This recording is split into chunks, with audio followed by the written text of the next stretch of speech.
What's up, everybody? We're here again at Lock and Key Social Drinkery and Kitchen, sitting with my good friend Hector Beltran. Hector Beltran, yes sir. Nice to meet you. How are you? It's been awesome. Yeah. So I did Machine Co. So today we're just going to talk about who knows what, but we are going to dive into a little bit of the Jiu-Jitsu world that we've been doing. Right. So we have the partners over there at the Academy Jiu-Jitsu, which is across the street. It's a 1 year anniversary now. Yeah, we came up on our 1 year, October 3rd officially, and we just had our anniversary t-shirts drop yesterday. This isn't it, but this is also cool. Check that shirt out. But yeah, it's been over a year, and exciting to have this journey kind of like start snowballing into you becoming an active competitor now. I know, Did you see that coming right at the beginning? Not at all. No, right? It was never, because when I first started, it was like, I don't want to get fucking hurt. Right. And then I got fucking hurt. And thank God for peer pressure. Right, I'm exactly. fucking really good at that. And then we got back. Can I say the F-in? Oh, for sure. Fucking great. Yeah, I do all the time. I mean, my shirt said slut, so like, it is what it is. There you go. I like now. it. Yeah. I like it. But yeah, man. So when I got hurt and everything, and said I wanted to train, I was supposed to take 6 months off. I did the PRP. You know, shout out to Steve over at the Restore Orthopedic and Spine. Thank you very much for shooting my leg up 40 fucking shots. That was awesome. Thank you for bringing them back. Most painful fucking thing of my life. Fucking Randy. Yeah, fucking Randy. And thank you, Juan. And thank you, Juan Archuleta, for not telling me that it was going to be that bad, because he's like, "Oh, you'll be fine." And then I told That's him kind of the way you have to play that. And then I told him how bad it hurt, and he was like, "Yeah, I don't know how I was going to drive home." Like, he told me this big whole story about how much it fucking hurt him too. But yeah, so we get in. I was supposed to stay off 6 months. Came back in 4 months. And then we devised a plan. He told me, "Hey, let's go after it." So we took almost about 4 months, right, to say like, okay, hey, like let's get a tournament that's 4 months away, and kind of see what happens. Dude, and my hat's off to you, because a lot of people don't really come back that fast after an injury like that. I saw the video; it was pretty bad. You went the opposite direction of the way your knee should be positioned. So fucking Rennie, but yeah, dude. So you came back. We had a great performance for you this weekend.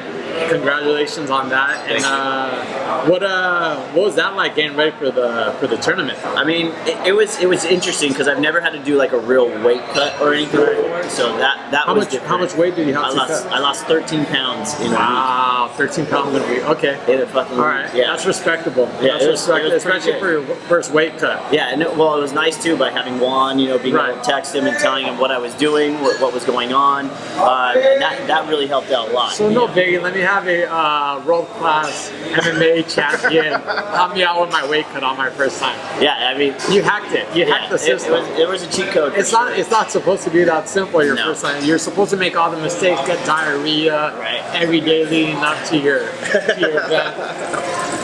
Yeah, there's no way that it would have happened. There's no way that it would have happened. Thank you very much. So this is our 18-ounce prime bone-in ribeye, right? And then our creamed up potatoes as well. So you can do this. So if I start salivating, right? On this side of the lens, fucking amazing. Yeah, I couldn't eat this during our weight cut.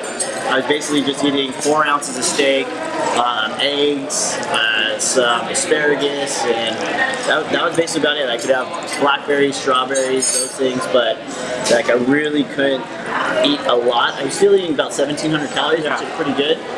How much weight have you gone up now?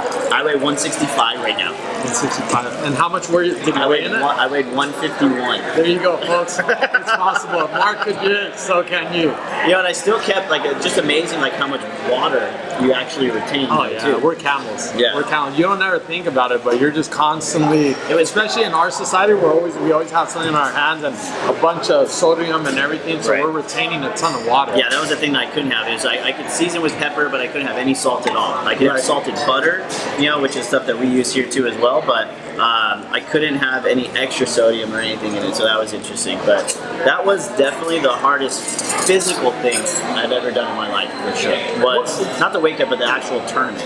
The wake up was pretty easy. Yeah, because you had all the cheat codes.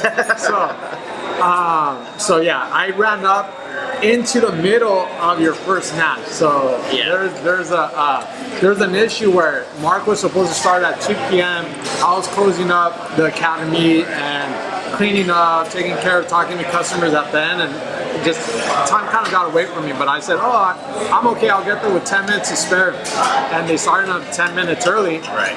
So I run up to your mat, and they, I think you're already 2 minutes in. Yeah, I was already 2 minutes in because I remember like looking up and going like, oh hey, but you're winning. There. But I was winning. And Coach Eduardo, thank you very much. Coach Eduardo was in the coach's chair, and I didn't like push him out of the way, but I was like, I'm really loud when I coach, so like from the sidelines I'm going like, Marc, blah blah blah blah. I start barking orders, and then Eduardo turns around and he's like gives up his chair, and I take up the captain's seat. Yeah. So and then I start yelling at you, and you're like, it felt like a little like kindred spirit moment where it was like, I gave him the nod, like, oh shit, okay, cool, awesome. Because I was actually texting you as I was walking up to you. You're walking up. My They're starting me. I was like, hey, I'm going up, like C in 5. These tournaments are hardly ever run on time, especially they always run a little bit late. But these guys were ahead of time, so you never know. They did a great job of organizing and like things like that. It could have been a little bit more of like just a heads up when you were going into it, but as far as for everything seemed like it was fucking like military. Yeah, no, they're on it. Yeah, they're on it. Yeah. They've come a long way. The Jiu-Jitsu tournaments you see run really like hours behind.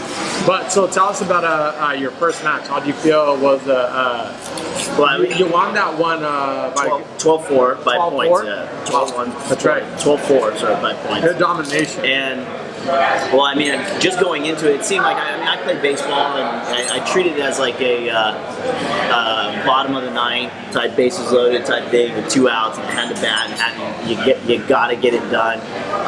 So I didn't really have too much nerves going into it.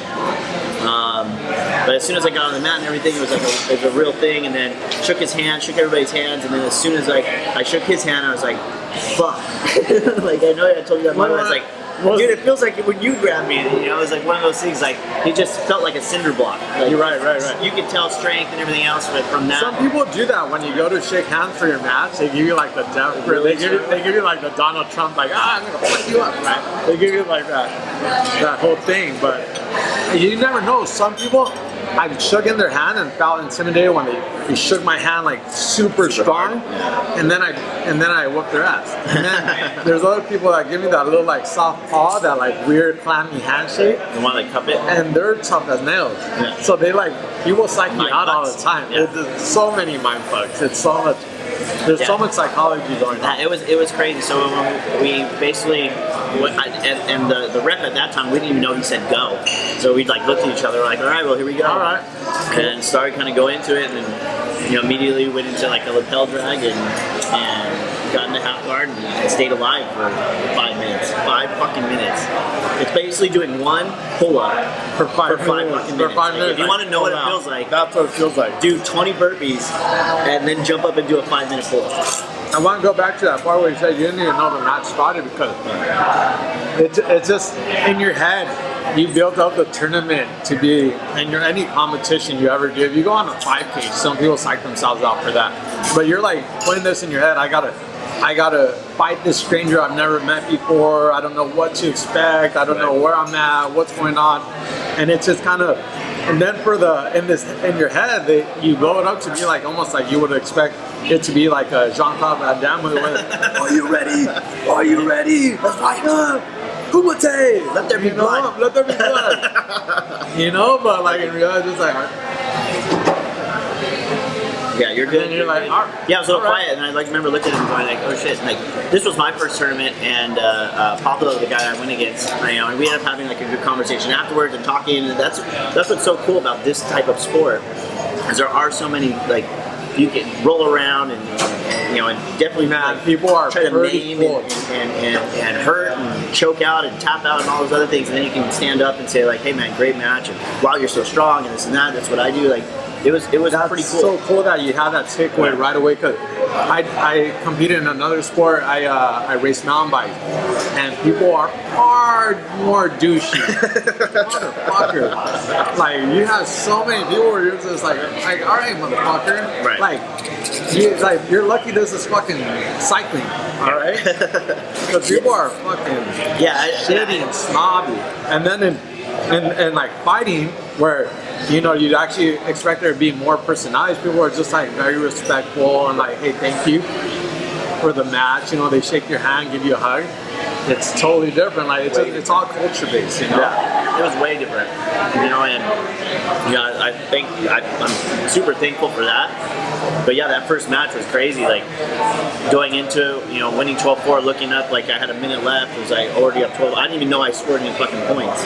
Where it just seemed like everything was going so crazy, and you know, had a couple good sweeps and you know, staying in control. I wasn't thinking about any type of submission. It was just like keeping control of the match, keeping control, and trying to keep control of myself too by like breathing right and doing those things and kind of trying to relax as much as possible. Because in those other, like, we got to rewatch those other films. Because the third fight, dude, I like pushing up off the ground to try and stand up, and like I was fucking dead. I don't know. You just started doing everything wrong. Whenever I mean, you did a lot of things good, but for anybody, and everyone knows this. You're tired. You just start doing everything wrong. Maybe you're an excellent driver. You drive tired as fuck.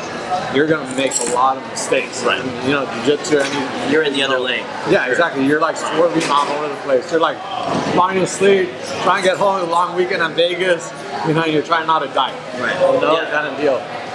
Yeah, so I won the first one and super tired, and then all of a sudden like was able to kind of sit down, we talked about it, and then he ran over to go to coach one of our other competitors, Alonzo, and then he also won 2 gold as well, so that's awesome. And so you ran over there, so I was just sitting there, kind of like trying to recollect.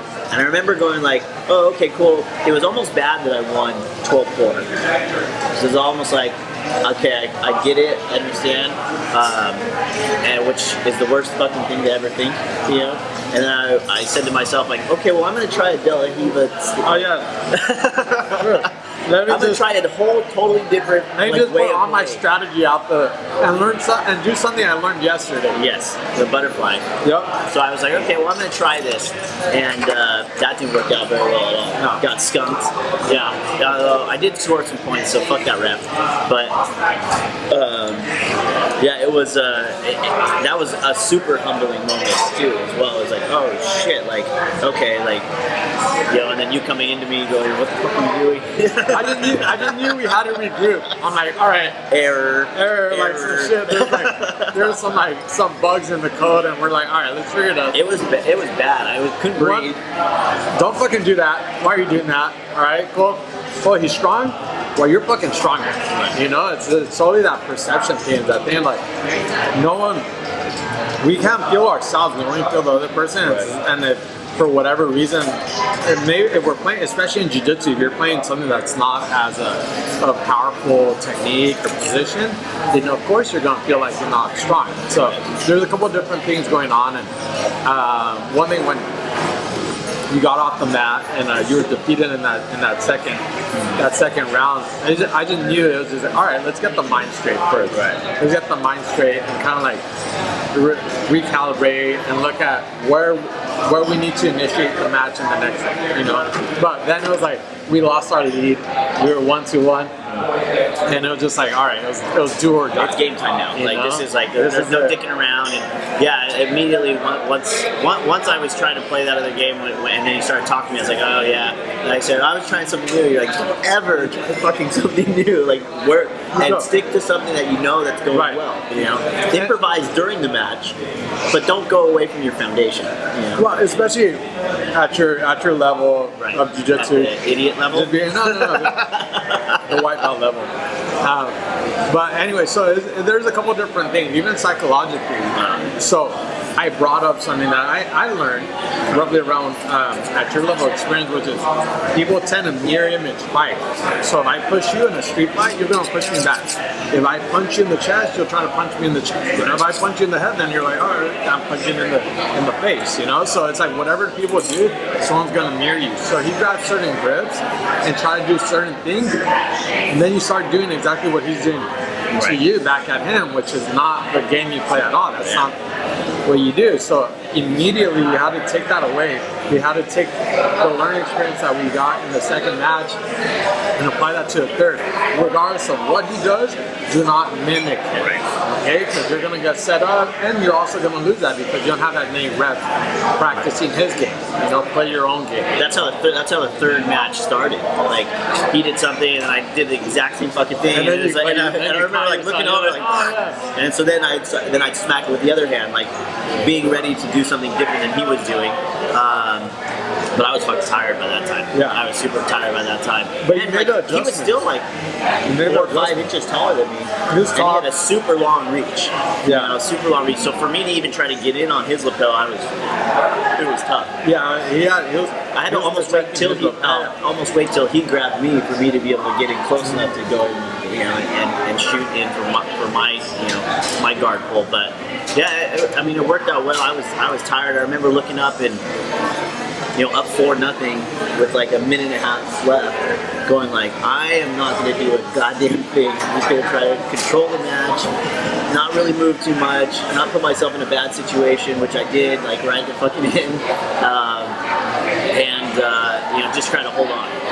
And then, you know, end up getting out of bounds. We had to restart, which was good for me because I could get in a better side control. But yeah, he couldn't really get out of my guard at all. No, you did a really good job. Your guard was good. Your strategy was way better. And it just, the whole thing about going out and putting it out there on the line and actually going to compete is that you're going against someone you've never. Everyone has their own unique style of jiu-jitsu or fighting it. Right. And in the room, you only get certain types of variations, you know.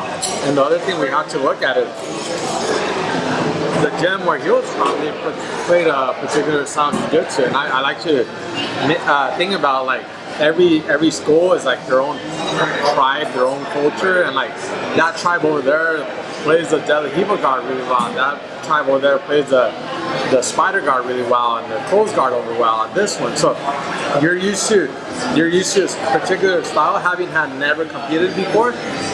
And now when you go out there and compete, you have to bring your style and apply that to all these different tribes. Yeah, because like it just felt. He told me afterwards too. He goes, that first match, I didn't know what the hell was going on. Right, because you took him out of his style. Yeah, because he couldn't do anything that he did. That's exactly it. And that's cool that he told you that because it gave you that insight. Yeah. Well, that, and also too, his nice thing too is just saying that, hey, you know, like, man, you're fucking strong. You know, like, that was good to also hear too. Just to say, like, okay, well, maybe I'm not as like these guys. These guys aren't that much more stronger than I am. You know. So it's a good. Because you got off the mat and you're like, we're going like, that guy's really strong. But no, he's fucking not. And then after that guy's last match, or your last match where you beat him, he comes off the mat and he shakes my hand and he goes like, man, your guy's really strong. And I'm like, well, what you motherfuckers can't be really strong, right? Can you? You know, but it's just like, I guess they both count. Yeah. You know, but you're both really strong. Right. You know, and when you have adrenaline pumping through your veins and all that, it's a whole different beast. It's a whole different beast. Yeah, it was. Yeah, and it was just trying to breathe, trying to relax. I didn't really feel like I was super gassed, but like I couldn't move my arms or legs at times. You know, like where I was just trying to breathe and relax. But like in my head, I felt okay, but I couldn't move as much as I wanted to. You know, and then the other guy's just like bouncing around. I'm just like, fuck, like it's amazing what 2 years will do. Absolutely. Absolutely. Because he was 4 stripes, so typically that's about a 4-year transition. Yeah. I have 1, so that's about 6 months. But I've seen you, so he's probably close to getting his blue belt. And I've seen you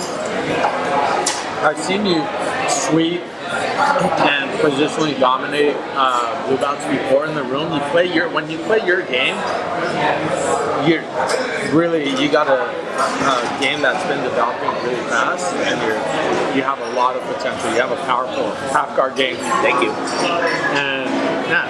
So I know it works against that level competitor. Well, plus that's a cool thing about over at the academy too, is that we're going against other killers too as well. So like, I'm only better because of the teammates that I have to go up against. It's the whole iron sharpens iron. Yeah. So that definitely helps, and and then it was an amazing kind of experience that like I definitely want to try to do it again. Yeah. Kind of reminds me of when you took me skydiving. And I was like, fuck that, I'll never do that. That's some fucking stupid ass shit. It takes you to deep water. Yeah. And then he's like, hey, you want to go skydiving? And I'm like, yeah, sure. And now, like when I hit you with you should compete. He's like, I'm not ready. I'm like, don't worry about it. A couple months from now. Yeah, right. I know how fast a couple months goes by. It was extremely fast, because I remember us sitting down. We were in August, and then we went over like hey, you have 29 days to do work. Right. Okay. So when we broke down, I asked him. That helped. Like at that time, because I was just going I was going 2 times a week. Yeah. But you weren't training with a specific intent. When you have an intent that you already you set out a goal, you train totally different. So what that meant, the 29 days was, okay, we planned this out, we identified a date to compete, October 19th, and we set that up in like early August. Yeah. Okay. So from August to October 19th, I said, how many days a week are you training? He says 2. I did the math, and I go, okay, well, you have between now and the competition date, you have 29 days to get ready. And then he goes like, oh shit. Yeah. I could tell right away. He's like, that's not that many time. But that's the way you have to approach things. And he goes, all right, well, I'll figure it out. And next thing I know, I'm like, this guy's double dipping. He's like training in the morning, training in the evening, training back-to-back classes. Yeah. And I'm like, every day. So he hacked his schedule. He figured out a way to increase it. I'm sure, it would have been actually really interesting if you would try. I don't know if you tracked it, how many days. Well, we can go and look at it to see. Oh, you can look, yeah. We can actually pull a report. But something we have. The last 2 weeks was almost every day. The only thing I didn't do was Saturday and Sunday, but the week before I did do Saturday and Sunday. So that was like every day trying to get there as much as possible. And then the day before, talking about the knee injury and everything that I had in February, the day before I tried to lose a little bit more water and try to exercise. After we just rolled and successfully got through that, I fucking tweaked my knee. And it still hurts. I still can't really bend down. So it was like the whole thing of like, all right, I wasn't going to tell you anything, but here's the deal. All right, here we go. The day before a tournament, for especially novices, I prefer them to take the day off. Okay? Now I know. He showed up, and I was like teaching class in the morning the day before his tournament, and I was like, I didn't want to send any negative juju. I was just like, I see him there with a sweater on. I'm like, yeah, he's probably cutting weight. Yeah. It's probably, this is all part of the plan, so I didn't want to like bring up anything. But then so I try to keep the class as tame as possible, and we make it to the end of the class, and I'm like, oh, yes. I'm like, secretly inside, I'm like, yes, you didn't get hurt today. Yes, right. It's a good omen. And then I'm like, all right, cool. Marc's on the mat stretching. I'm over here talking to another student. And then Marc's like, And I'm like, what the fuck just happened? And he's like, no opponent. No opponent. He was just doing like some stretches, some like movement drills on the wall.